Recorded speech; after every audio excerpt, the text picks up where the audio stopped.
नमस्कार। लघु सिद्धांत कौमुदी संज्ञा प्रकरण के अध्ययन क्रम में गत कक्षा तक हमने स्वरों के भेद पढ़े थे।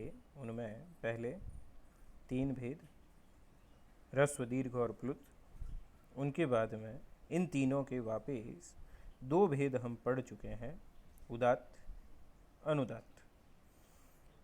आज तीसरा भेद हम उसका जानते हैं, स्वरित। स्वरित किसको कहते हैं?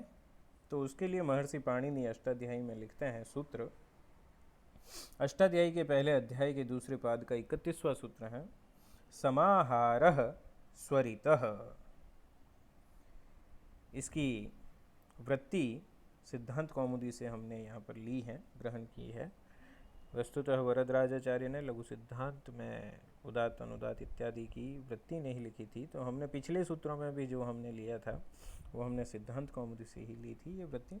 वो लिखते हैं कि उदात्त अनुदात्तत्वे वर्णधर्मो समाह्रियेते यस्मिन् सुअच् स्वरित संज्ञः स्यात्। वो कहते हैं समाहारः समाह्रियते यस्मिन्। उदात्त और अनुदात्त ये दोनों जो वर्ण के धर्म हैं, ये जिस वर्ण में समाहृत हो जाते हैं, सम्मिलित हो जाते हैं, जो उदात्त भी हो और अनुदात्त भी हो, इस तरह से जहाँ पर समाहार हो जाता है उस अच की स्वरित संज्ञा होती है।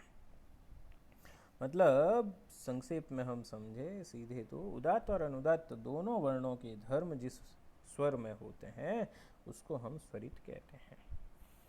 जब हम वैदिक संस्कृत पढ़ रहे होते हैं तो जिस वर्ण के ऊपर ऐसे एक खड़ी रेखा आती है, देखिए अ के ऊपर एक रेखा की हुई है, इस तरह की जो रेखा आती है तब हम समझ जाते हैं कि यह वर्ण स्वरित है और इसका उच्चारण स्वरित के तरीके से किया जाना है।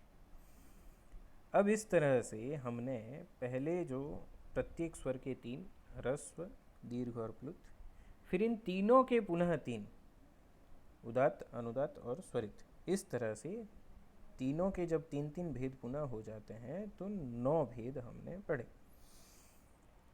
अब इन 9 भेदों के बाद में वापिस इन 9 के ही पुनः अनुनासिक और अननुनासिक ये 2-2 भेद वापिस हो जाते हैं।